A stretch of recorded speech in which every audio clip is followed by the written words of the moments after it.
Little less than 1 year from today, you will go into the voting booth and you will select the next president of the United States of America.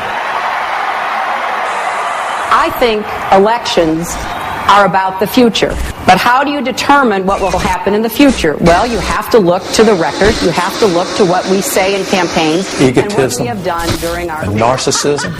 Islamofascism is real. Their goal is to unite the world under a single jihadist caliphate. Use fear and falsehood. My view is we had a double Guantanamo. What do you talk about when you have nothing to say? This is insane. Some of these people frighten me. They frighten me. President Bush has talked about our staying in Iraq for 50 years. Maybe 100. The danger from Iran is grave. Well, I'm not concerned about the voters. It'll be a really nice fruitcake. But I can't be president unless you choose me to be. And I hope you will. Deficit financing, big government, more taxes, more bureaucracy, more regulations, more policing the world. What are you guys talking about, you know? So many people say, oh, Ron Paul, he's crazy. That guy's crazy. And it's because they don't understand. And the reason that they don't understand is because they're getting all their news from the TV. I've been called everything. I've been called crazy. I've been called... when I got in a fight with the neocon guy, he said I'm a nut job. He said Ron Paul's a nut job. You know, I mean, Ron Paul has forgotten more about economics than this guy knows. I mean, you know, Ron Paul has forgotten more about the Constitution than this guy knows. If what's presented to them is right is absolutely wrong, how do you know any better? Do you know what I mean? Everybody's too busy paying the bills, trying to put food on the table and support their families to be as big a political nut as I am, or some of you are, you know, to keep up with it. You're just regular working people. Listen to talk radio some, maybe watch the news.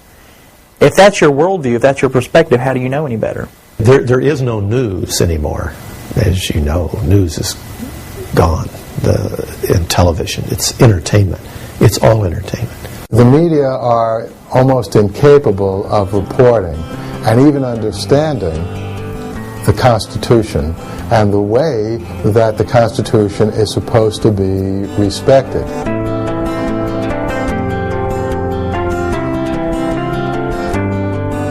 If he can get in the debates, and if he can make a statement, and if he can really clearly enunciate his views, I think it's a story that deserves to be heard, and I think it's a story that deserves to be told. And I was the one the most hesitant to get involved because time isn't right. Young people haven't heard about this. I'm not the right guy. We need more education because I believe that ideas move countries, individuals don't unless they're in the right place at the right time. The big impact was when Ron Paul started to appear in the debates. There were 11 guys on the stage, and 10 of them were saying the same thing, and Ron Paul was standing out. We must win in Iraq. We're going to have to engage in the Middle East. This is a global effort we're going to have to lead. We will do whatever is necessary. The Iranians could grab the Shia South. We have a new strategy. Very confrontational and very aggressive. There will be chaos that will spread to the region and to the rest of the world. They ultimately want to bring down the United States of America. Congressman Paul, you voted against the war. Why are all your fellow Republicans up here wrong?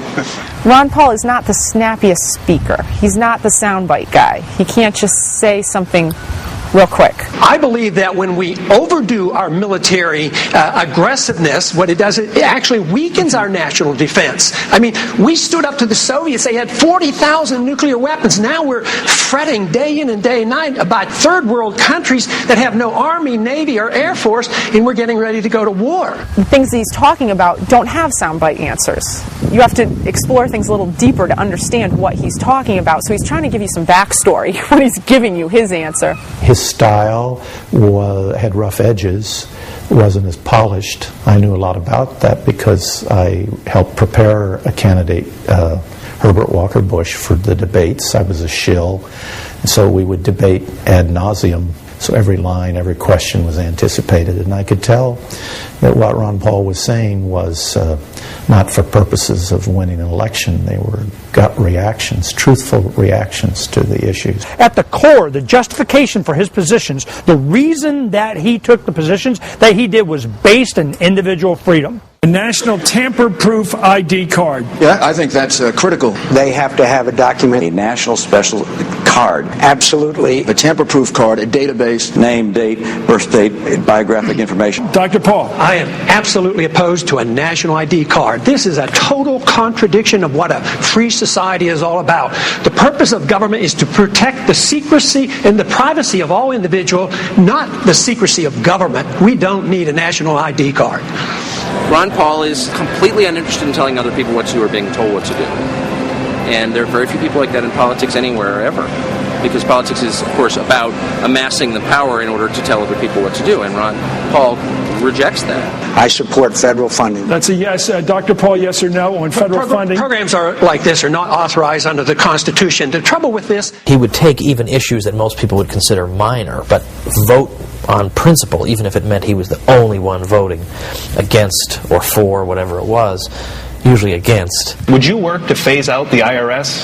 Immediately. That's what they call a softball. And you can only do that if you change our ideas about what the role of government ought to be. I was just absolutely shocked that I was listening to a man who was speaking the truth.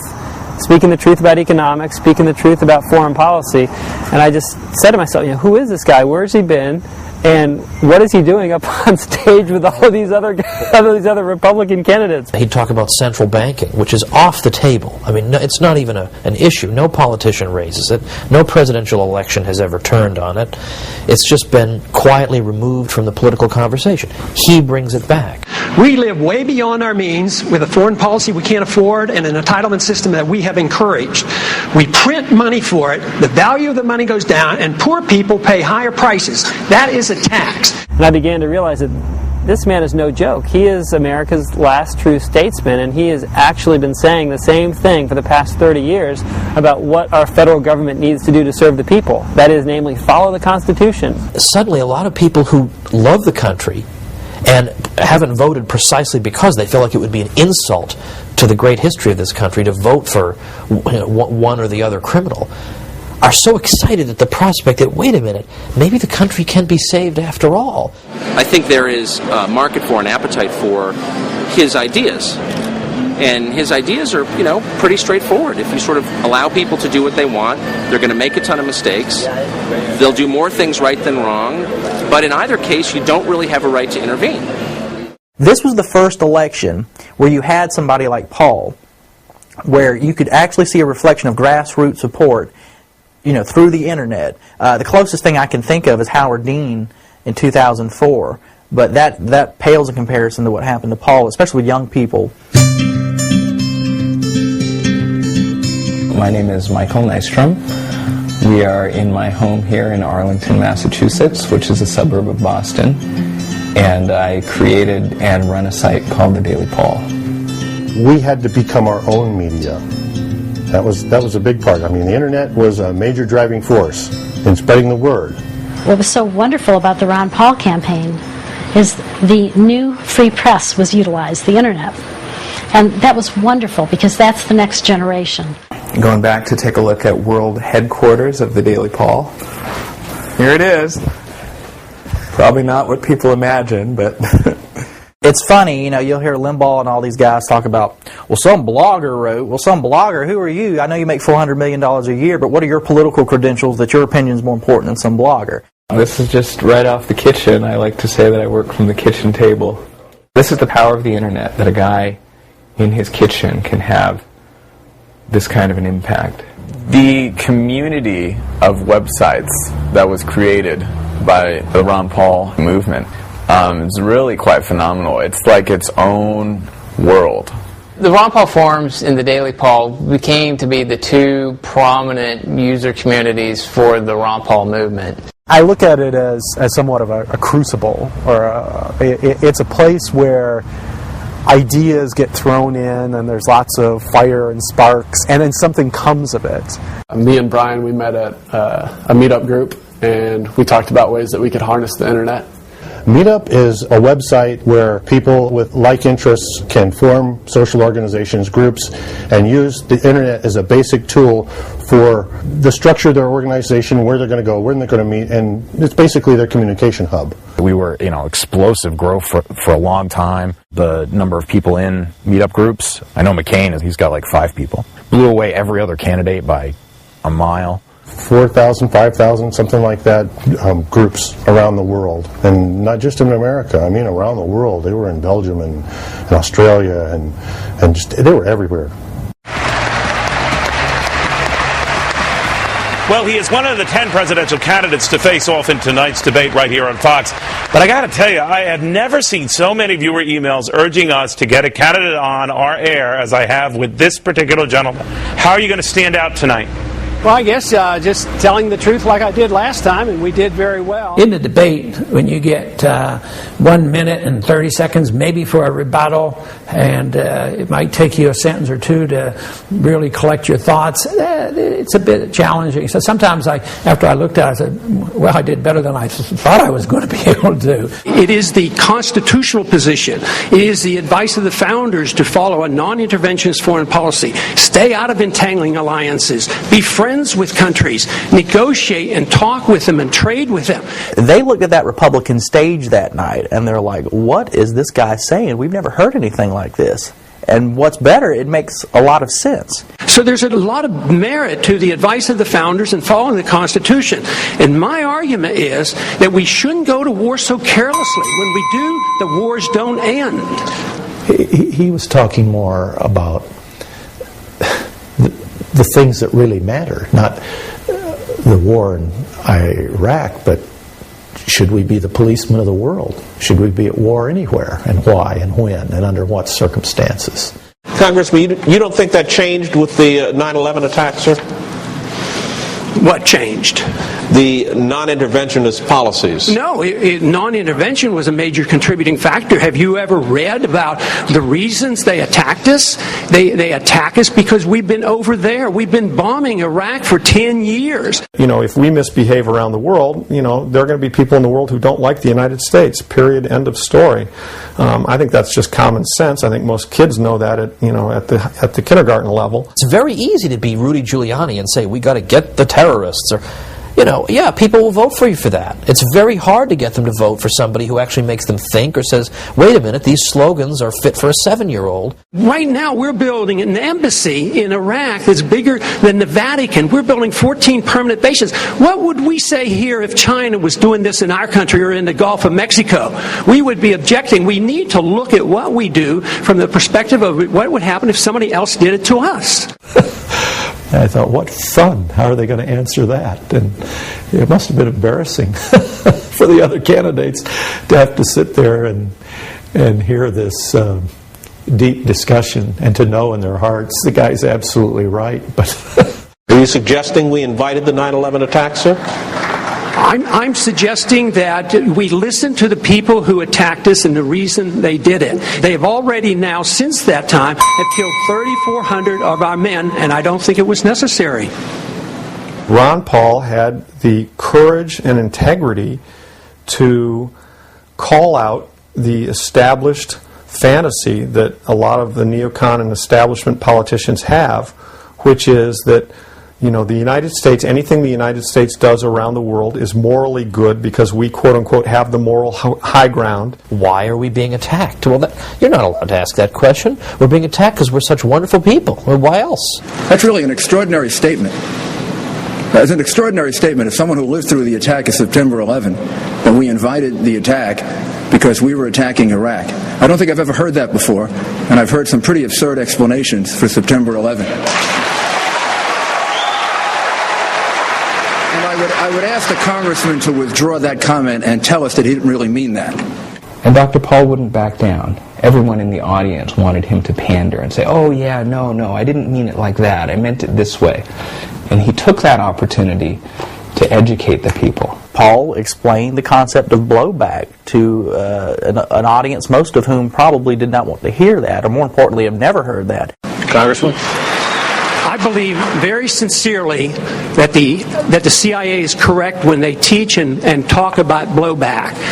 When we went into Iran in 1953 and installed the Shah, yes, there was blowback. The reaction to that was the taking of our hostages, and that persists. And Paul pointed out that the primary cause of the threat of terrorism in the United States comes almost exclusively, not even sort of and piecemeal, but almost exclusively, because of our foreign intervention over there. And if we ignore that at our own risk. That if we think that we can do what we want around the world and not incite hatred, then we have a problem. They don't come here to attack us because we're rich and we're free. They come and they attack us because we're over there. Every single Republican on that stage wanted to get in their 2 cents about what Dr. Paul was talking about. Can I have 30 seconds, please? No, wait a second. Let's all get 30 seconds. They are coming. We all want 30 seconds to talk about this.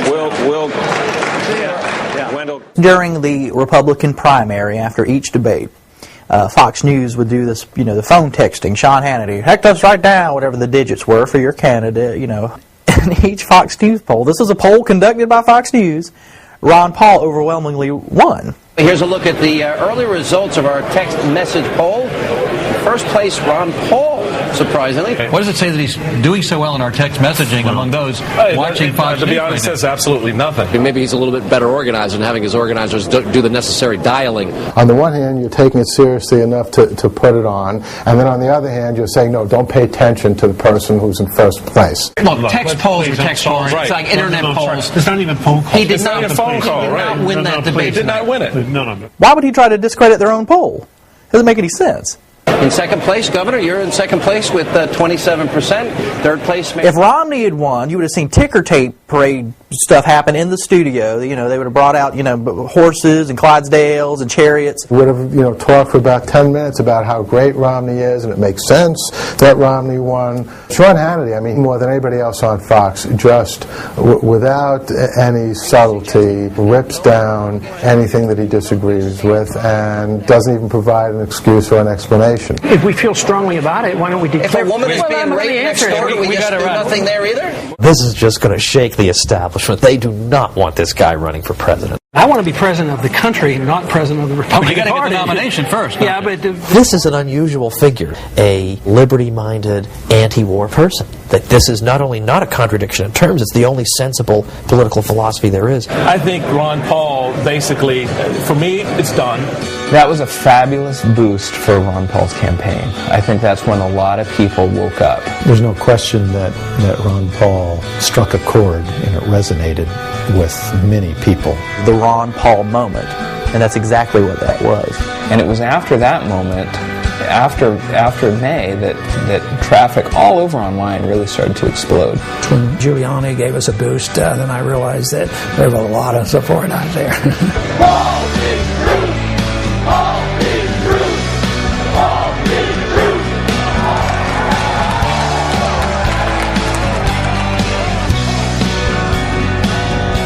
What happened to your party? They've lost their way. It was the lead story in the next 24-hour news cycle, and of course, I think that what they all figured was, well, that'll be the end of Ron's campaign. Ron Paul is a no one. Ron Paul really has no business being on stage. And they have no idea what's going on. Why stomp out the grassroots candidate and only reward those with $100 million that get money from the special interest? Republican presidential candidate Rudy Giuliani is being assigned some summer reading. If there was a Guinness Book of Political Showmanship, Congressman Ron Paul would be in it today. I'm giving Mr. Giuliani a reading assignment. We have Mr. Giuliani studying tonight. He's home reading all those books. And he's going to come back and he's going to apologize to me. And he's going to say, I'm sorry, Ron, I just didn't know. This is what I expect him to read before the next debate. The titles include Dying to Win, which looks at the motives of suicide bombers, Blowback, which examines U.S. foreign policy. Ron Paul was able to have a press conference afterwards showing that, indeed, the government reports themselves have been talking about the same things he had. Paul brought along Michael Scheuer, the former head of the CIA's Osama bin Laden unit. Our leaders tell us that the Muslims hate freedom and hate liberty and hate women in the workplace, and that's got nothing to do with it. It has everything to do with what we do in the Islamic world. Jeremy in California, Giuliani's response to Paul and the subsequent applause by the audience just goes to prove how ignorant and arrogant we are here. That's a book list all Americans would be well served to read. The reason this got so large so fast is because people did exactly what they wanted to express themselves to their peers, the people that mattered on their street corner in their neighborhood. You know, traditionally in politics, and I was told early on when I first got in politics, you know, you develop your logo and you stay uniformed, and everybody does this, and you put this on every piece of literature in your TV, your bumper stickers, everything else. And I kept remarking the characteristic of our campaign was there was no characteristic. You know, it was miscellaneous, spontaneous, homemade, and all shapes and sizes and colors. And it turned out that it was not uniform, and everybody knew it, but it didn't seem to hurt us.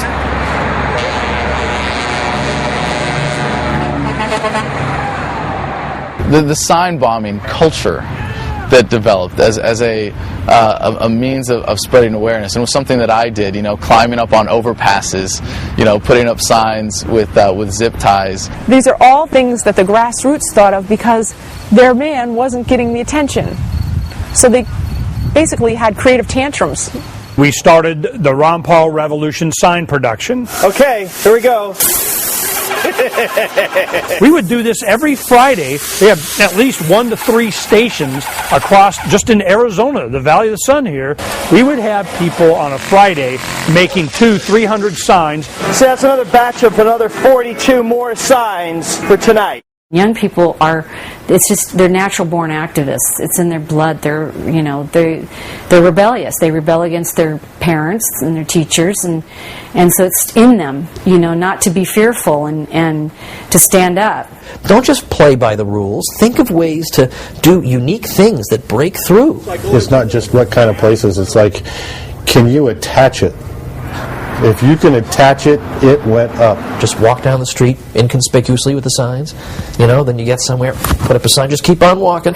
And all these young people that had never even thought, go, you got a permit to put that sign up? Never even crossed their mind. Didn't even blaze over their cortex, brush it at all, that they were going to seek some kind of permission from the man to challenge the man. Yeah, don't you like that little Spartan thing going on? Yeah, looks just like him, man. Looks just like him. Campaigns are very leery about sort of these volunteers. That is, they want people to come in and volunteer for the campaign. And they want you to do exactly what you're told. Come in and stuff envelopes or do this. What they don't want is anybody who will have any kind of loose connection with the campaign, but also some initiative who's sort of freelancing, you know, because those people can end up violating the law because they're not consulting the lawyers, and that gets the campaign in trouble.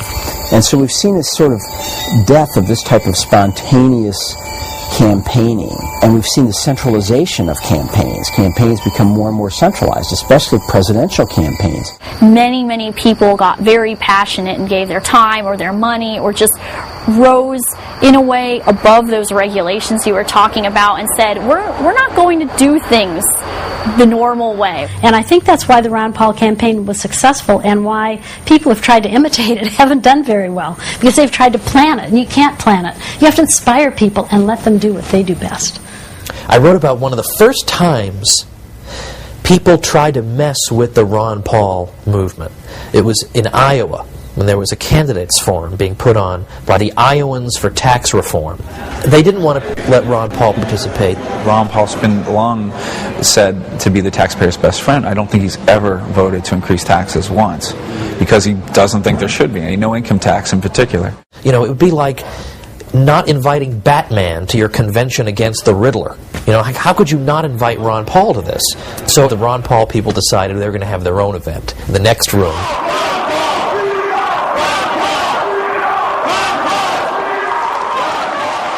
They ended up getting twice as many people at their event, which was much more interesting. There was no propaganda in it. It was all real information. We now live in an age, now for a good many years, way too many years, that the federal government owns all our income and we're permitted to keep a certain percentage. That is the terrible notion of the personal income tax, which we should get rid of. And here's Ron Paul, by the way. You know, he wants to abolish the IRS and replace it with nothing. Well, yeah, I can understand why you wouldn't want to have him at your candidates forum. I've been involved in startups before. My background is starting a hospital software company, so you understand the power of organization. But what I hadn't really experienced in my life was the power of spontaneous order, where people see a shared vision. They come from all different political philosophies, all different life experiences, but there's a shared vision of what it means to be Americans and to have a country that follows the rules. And things just started coming together.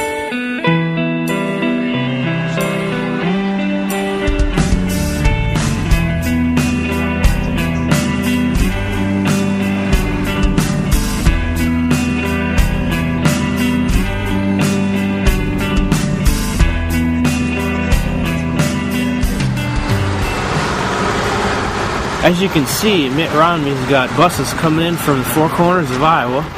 They gave all their voters yellow shirts.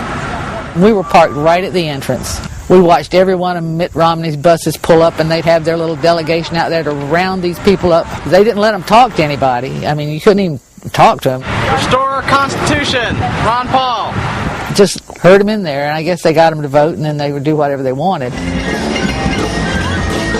Looks like it's a carnival. Get the kids in so you get the parents in. One big carnival ride. We haven't had the richest campaign, but we have had the hardest working, most enthusiastic, dedicated group of people who know and understand it's worth the effort. I think all of us, including Dr. Paul himself, were blown away by the grassroots response. I don't want to use the word out of control. It was unbelievable from then on. The kids would hear about the campaign on the internet and look at the videos and get their parents involved.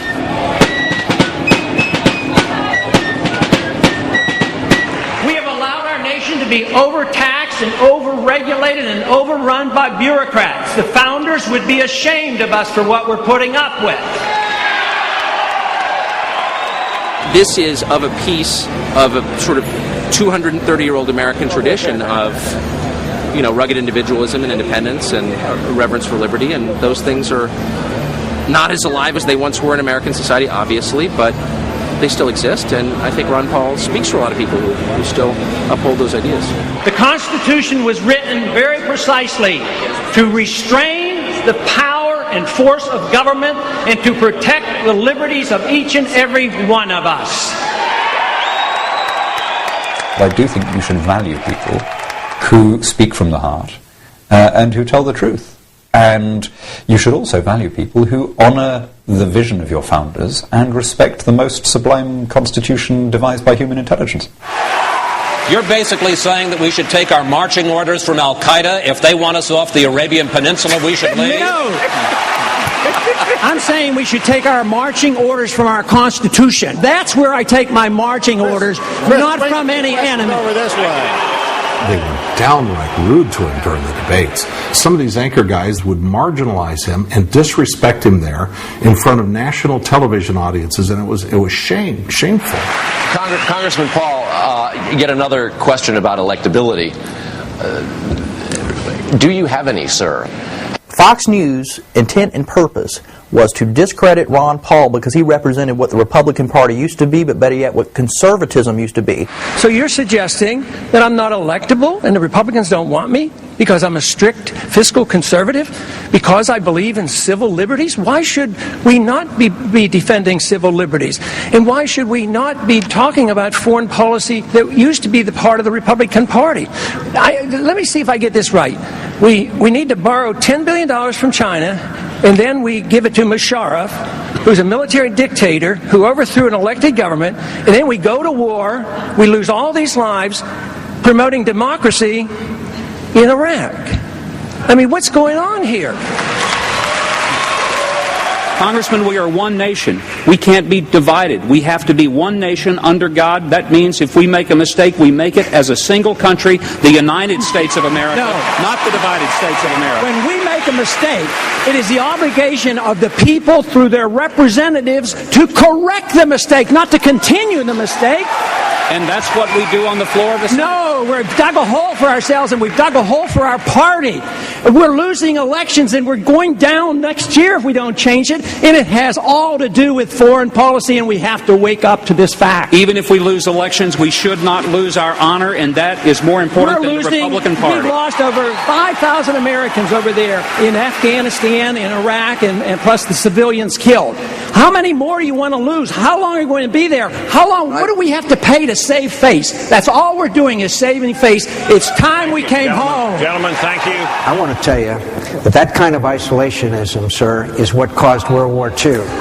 We allowed Hitler to come to power with that kind of attitude of isolationism and appeasement. Okay. I just finished having Thanksgiving with the troops, and their message to you is, let us win. Let us win. Right.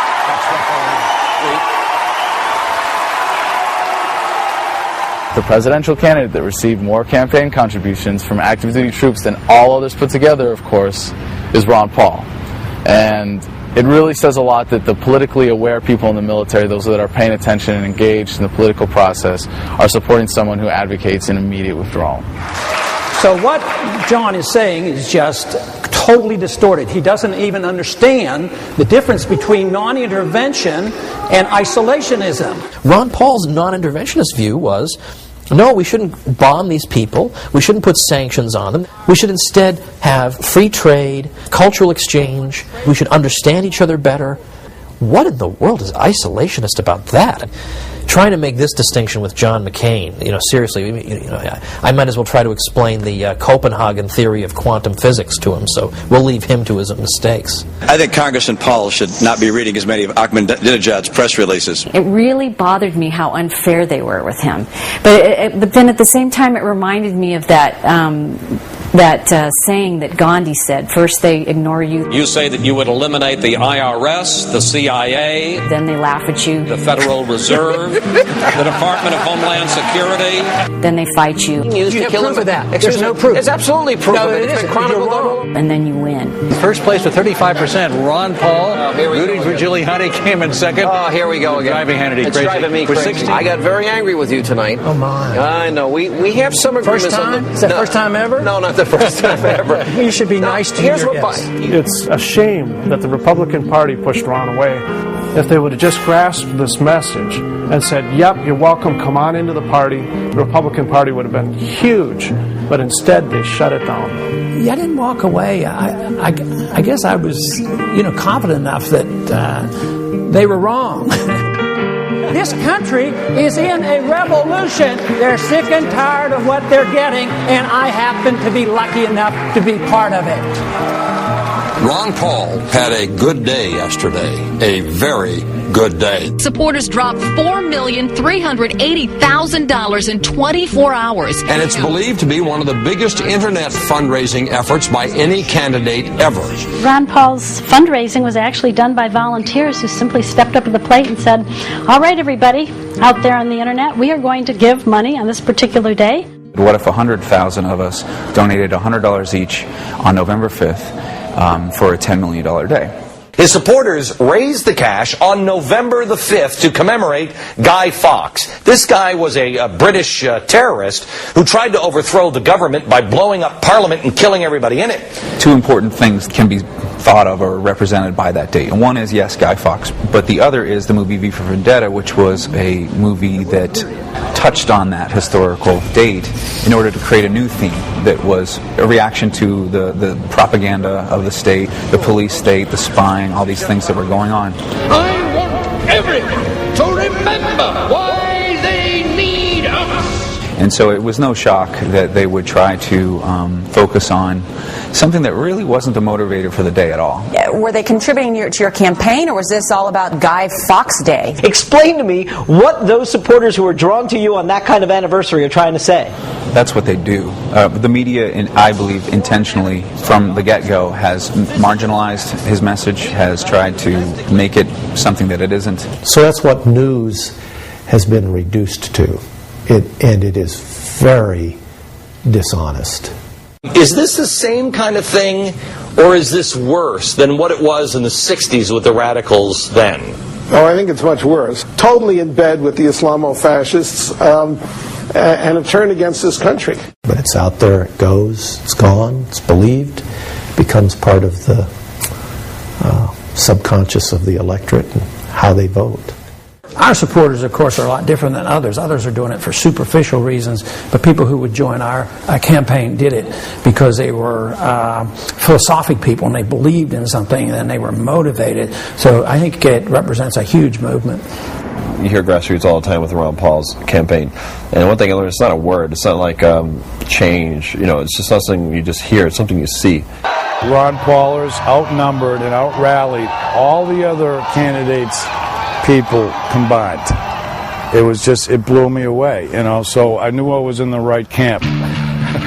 And we had fun, because if you're not having fun, you're so doing it wrong.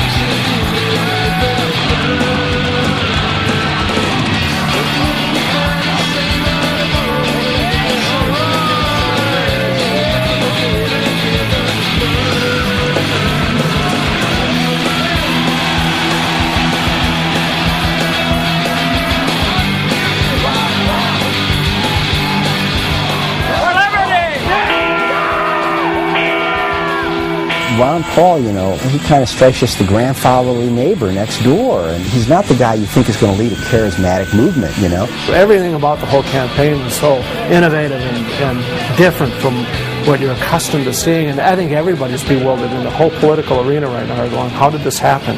And how come I can't make this happen to my campaign?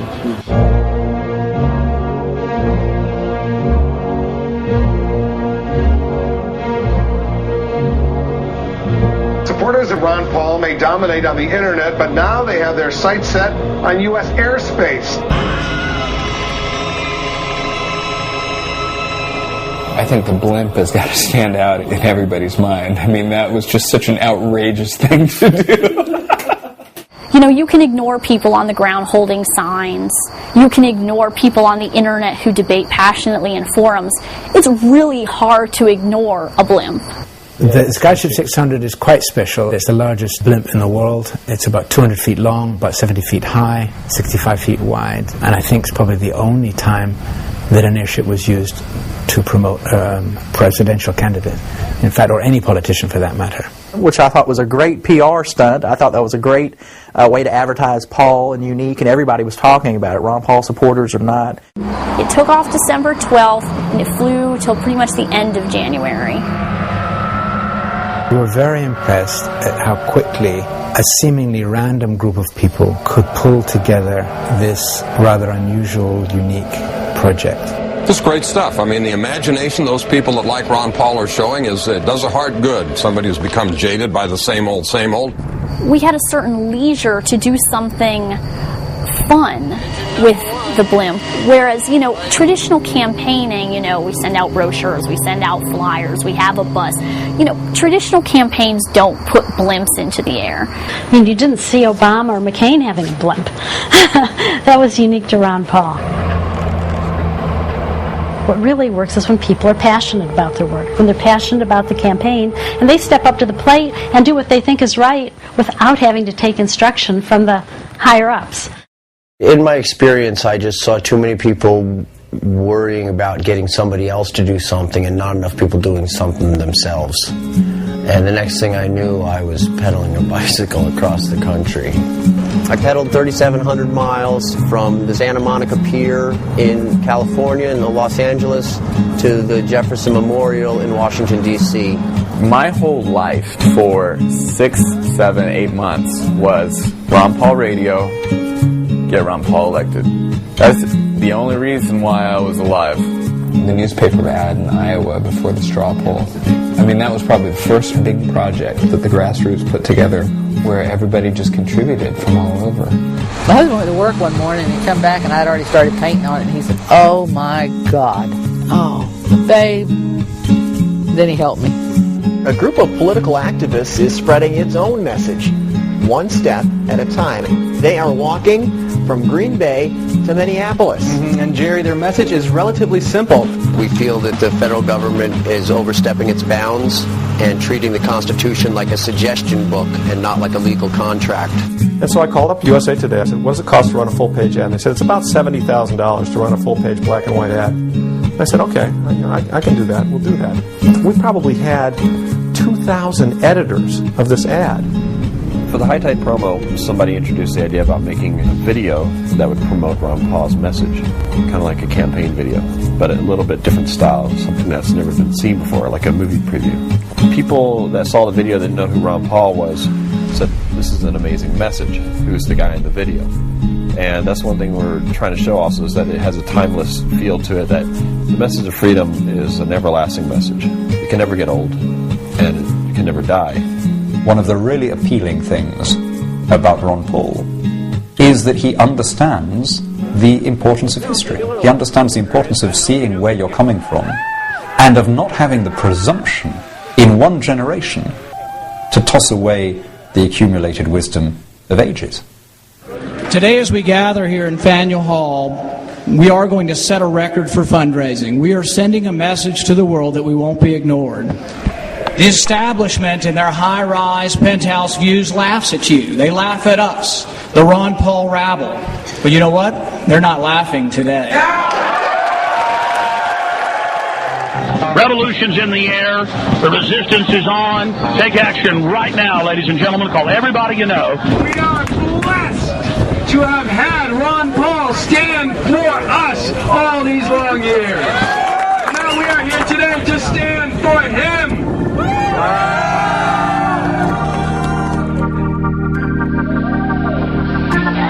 What do you think, man? That was awesome.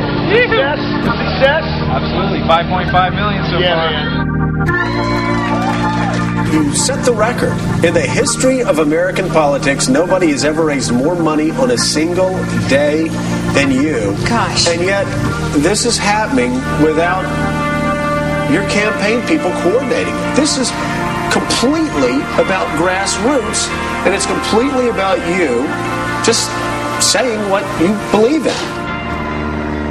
There was a lot of interest building up to the first primaries in Iowa and New Hampshire, and there was so much interest online that nobody really knew how he was going to perform in the primaries. We're about to go where no man has gone before.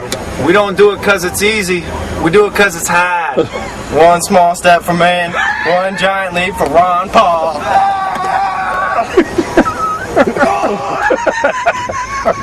New Hampshire was just a blast. We put up so many signs in freezing cold weather. We were spray painting signs at 2 in the morning. The spray paint cans were freezing, so you'd have to take them inside after they had cooled down too much. It's so cold out here. My hands are too numb to even know they're cold. You know, we'd have the stuff inside, bring it outside, spray it real quick, go around. We had a circle. And we just kept, hundreds of signs that we did. The primary hasn't happened yet. Nothing has been decided. The final push is underway to win the people of New Hampshire over. Some reporters would ask me in the run-up to the presidential primary, whose hide were Ron Paul votes coming out of, and my usual answer was, no, Ron Paul's people are Ron Paul people. I guess I did some sales on a highway once when it was shut down, but I've never done anything like this in a snowstorm. Ron Paul, he's trying to save the country, believes in this, what's it called, Constitution? That's what they call it, yeah. A lot of politicians aren't sure what that is, but...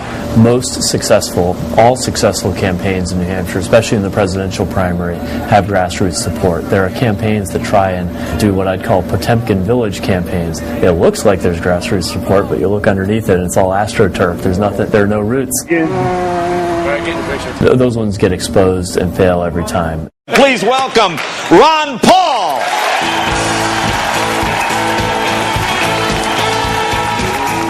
Now, I got to ask you, this seemed really unfair to me. You were excluded from the debate last night, and I'm trying to figure out why Fox News chose not to put you on. One of the 5 men sitting at this table tonight will be the Republican presidential nominee. It seems like you should be kicking somebody's ass right now. You know, in 1964, my father was not even showing in the polls, but he went on to win the Republican primary. It's too early for you to decide on who's going to be the nominee, and you should allow all the voice to be heard, especially early in these races. We don't let the media or anyone else pick who's a real legitimate candidate and a serious top-tier candidate and who is not. The voters make those decisions. And so we withdrew our sponsorship.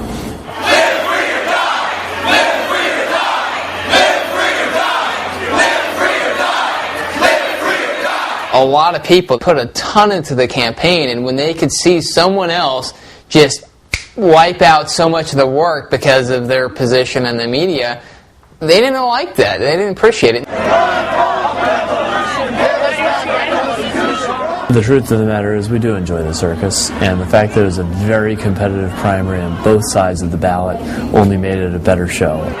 But everyone had a lot of hope. I know I had a lot of hope that he was really going to break through and come in first or second. Your generation, the young people of this country, have awakened, and this is just going to be the beginning of something very, very big for this country. I thought Ron Paul would probably be in the mix for that and could finish as high as third in New Hampshire. He finished a couple of thousand votes out of that, and with a lot of support both in-state and with out-of-state people coming to New Hampshire to try and promote the message. I was totally surprised by how the results went, but I mean, what can you do at this point besides not agree with it? After Super Tuesday, which was in February, a lot of enthusiasm just got drained away. Super Tuesday is almost completely in the books. The polls get ready to close for Republicans. Here we are. New Jersey, Republican primary, John McCain, we project the winner. In New York, also John McCain. In Connecticut, we project John McCain the winner there as well. California is his. McCain is garnering enough GOP support. McCain with a large sweep of victories around the country.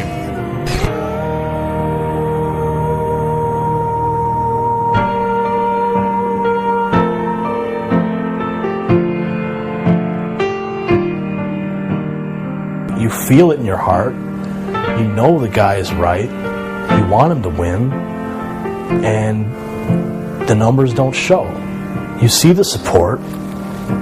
What do you do? I mean, of course you're going to get discouraged. Though victory in the conventional political sense is not available in the presidential race, we must remember elections are short-term efforts. Revolutions are long-term projects. I was disappointed when that letter went up on the website. I didn't want it to end. I wanted Ron Paul to stay the course. You know, it's not for me to say. I mean, who would want to be in a mess like that? Who would want to campaign the way that he had to campaign for as many months? You know, it's a thankless task. He was the vehicle by which we could express our dissent. Give a finger to the man all the way up to the end as far as we could take this. But there's another thing that I think we ought to do. We ought to make a grand display. We ought to have a true march to show what our numbers are. Ron Paul came out with his video, telling people that he wanted to have a march. And they took it upon themselves to organize it. And they did it themselves, without the campaign, without Ron Paul. They just did it.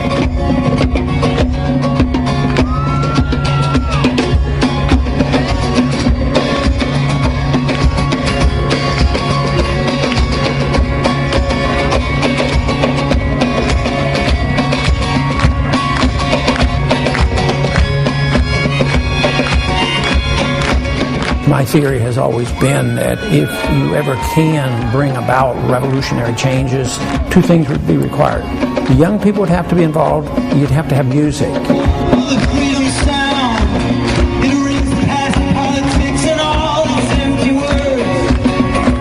That was like the thrill of a lifetime to be playing in front of the Capitol building with all those protesters. It felt like something out of the 60s or something that I'd only seen, previously.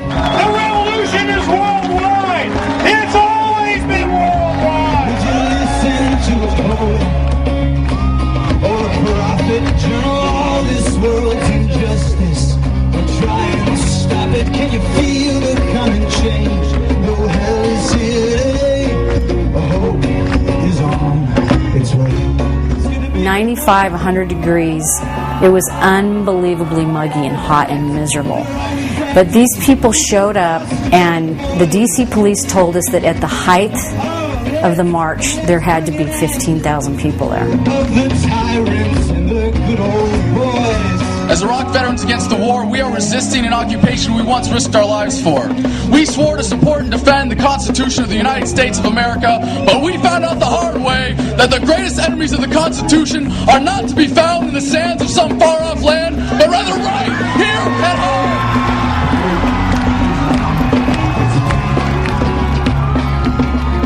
No more central planners, no more bailouts and billions for the bankers.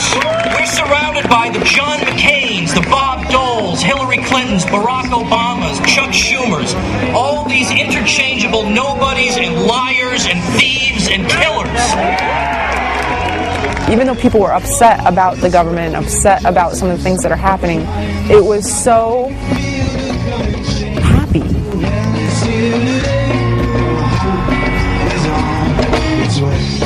After the Revolution March, people started talking about the Rally for the Republic, and it was like the next big thing, and everybody was really excited about it. And I started getting all these emails like, hey, I'll see you in Minnesota, really looking forward to hearing you again.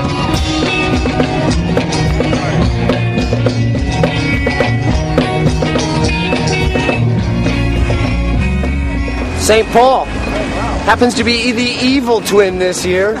The GOP convention was getting ready. Everything was kind of blocked off, so that's what made it such a ghost town. And then you have the military standing on the roof of the building with their binoculars. You have the National Police State in evidence at the Republican convention and at the Democratic convention. I mean, it's just with all of this security and this elevation of these people into some sort of American royalty. What I understand is they spent $50 million on security. They built a cage around this building. They had riot cops, they had their big billy clubs and their tie wraps for handcuffing people, and they just looked intimidating as hell. The Republican Party has all the money. They can spend tens of millions of dollars on their crummy convention. We got these huge billboards, with Ron Paul quotations up on them, greeting the delegates as they get there. And I thought, man, that is such a gutsy, in-your-face thing. Things that are in your face, we are here, man. We are not going away. Ron Paul came on into the university area and met with us. He led us for 2 miles through the streets, proving that you can lead the country at 73 years old. It was just a joy to be able to walk with him, walk behind him, around him. He led us over to the Fed building, and we were just chanting and cheering the whole time. We have just finished off leading a protest march to the Minneapolis Federal Reserve Bank, where Ron Paul gave a wonderful speech in front of this wonderful palace dedicated to fake money.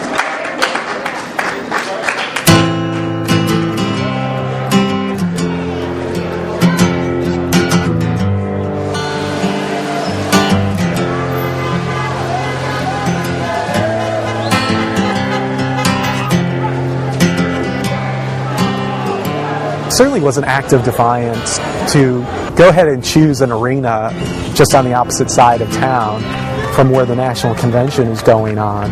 Even after the guy is not in the race anymore. I mean, again, who is doing this for any other candidate? Who would do it even if being paid to do it?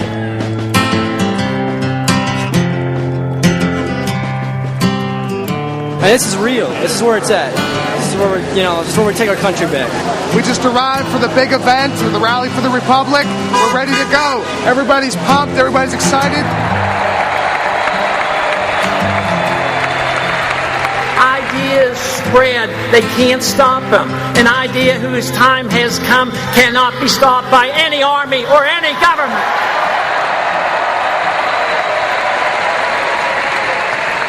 It was the culmination of everything that his whole campaign stood for. In a stadium like that, and to see all these people interested in something that I thought I was a loner, almost in the ideas, and I'm sure Ron Paul felt the same way at one time. In the past 18 months, it was discovered that the ideas of liberty and the revolution was alive and well, and we're celebrating it here tonight. History constantly recycles and reinvents itself.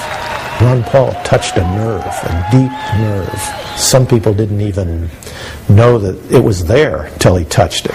So once again, I want to thank you from the bottom of my heart for the trust that you have placed in me, but more so the trust that you have placed in the concept of our God-given rights to our life and our liberty. Thank you very much.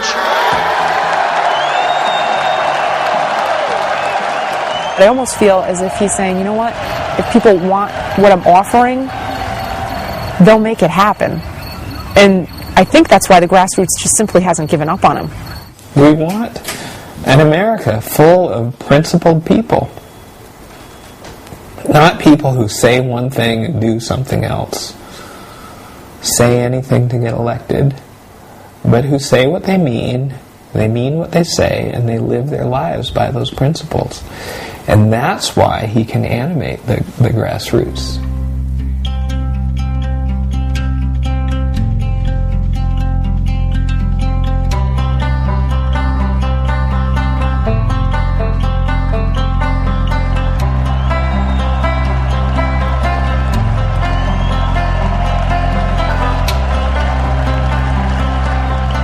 So long term, it's changing people's hearts and minds, and that's where we've made the progress. But really what has happened is we've awakened a lot of people to look into our philosophy. Don't give up. Don't retreat into cynicism. Even if we don't win, life is about fighting for something greater than yourself. It's a good thing to fight for what's right, and it's enjoyable to fight for what's right, and it's immensely satisfying to fight for what's right. Let it not be said that we did nothing.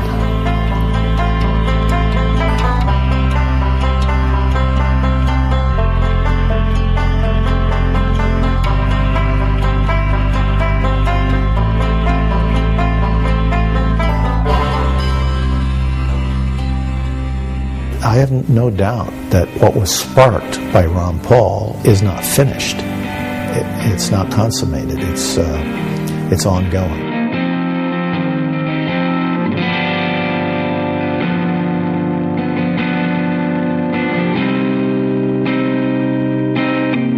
What we saw in 2007 and 2008 was the beginning of something that not only is still with us, and it endures. Why? Because it is about policy. It is about ideas. It's time. I want my freedom back. Who else wants the freedom back?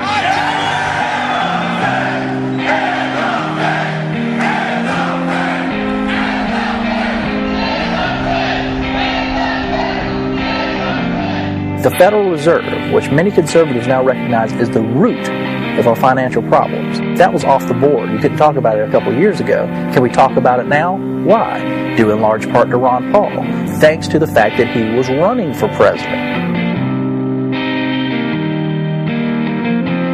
He was Tea Party before there was a Tea Party. And that was certainly the beginnings of what we recognize as the Tea Party today. It was the genesis, if you will. People who never cared about politics before got involved. What brings me out here today is that people need to let this government know, both state and national, that we are fed up and we have had it. If you voted for TARP, you're out.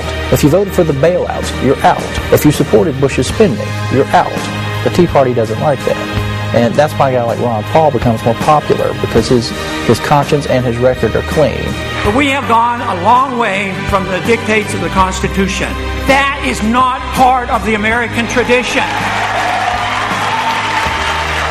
Fox News is broadcasting it right now. Ron Paul won the straw poll against Mitt Romney. 31% to 22%.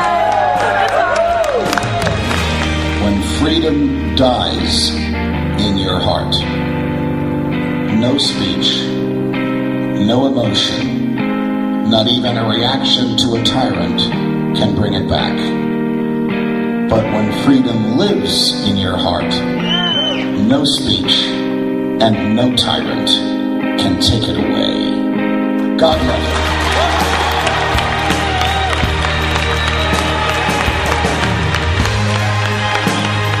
A show like Judge Andrew Napolitano's show Freedom March on Fox Business wouldn't have even been popular 2 or 3 years ago. The views that he expresses, accepted by mainstream conservative audiences in a primetime slot on a major network like that, that's a revolution in and of itself. We had a little election down in Kentucky. We've come to take our government back.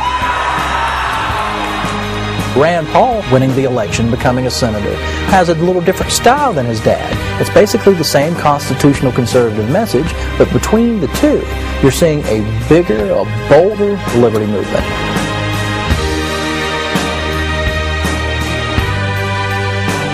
To see how much influence Ron Paul is having on Capitol Hill now versus the past decade, where he gets to question members of the Federal Reserve in front of everybody. He gets to drag Austrian economists up there on Capitol Hill and question them. That's a revolution in and of itself. People are hearing things that are not Keynesian economics. They're hearing things that are the exact opposite of what they've always been told. Why does that happen? Why does Ron Paul have that chair? Because you cannot deny his influence, and even his harshest critics on the Republican side now have to admit it, accept it, and deal with it. Put your hands together as I introduce the champion of the Constitution, Congressman Ron Paul.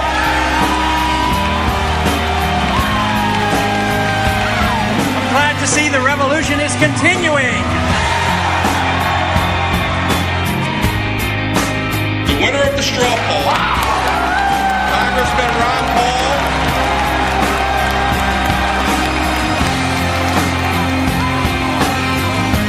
It's great that I'm able to announce once again that I am a candidate for the presidency in the Republican Party primary.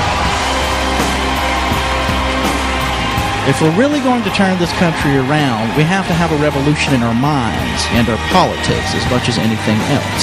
More Americans than ever are not only beginning to see that, but are waking up to it and are excited about it. Things are trending our way. This is our moment. This is Ron Paul's moment. And we're going to revolutionize this country.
The seasons change, they always do. I'll be waiting here to talk with you. And as the river runs, so must you. If you've got to run, whoa, safe travel.